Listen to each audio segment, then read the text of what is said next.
हेर्नुहोस् गाइजहरू सेतो भाइले काटिँदैछ यसको मासु पकाएर झ्याम्म खाने हो गाइजहरू यो चिसो चिसो भएर आज मासु पकाएर खाने हो लिनुहोस् काट्नुहोस् त यो काट्नुहोस्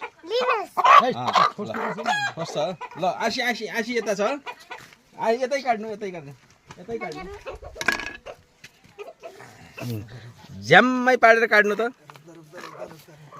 यी हत्तेरा यी हुन् गाइजहरू हेर्नुहोस् नछोड्नु होला तल समाउनु होला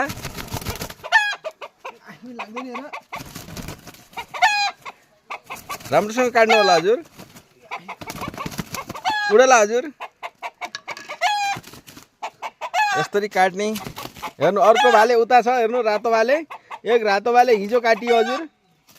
एक अब यो चाहिँ 1-2 दिन पछि काट्ने हो यहाँ पानी पाक्दैछ उतातिर यहाँ दर्शकहरू खासै धेरै छैन दर्शकहरू यी दुईजना छन् यी भाइ बहिनी छन् यहाँ दर्शकहरू ल अब बनाएपछि हजुरको यहाँ देखिन्छ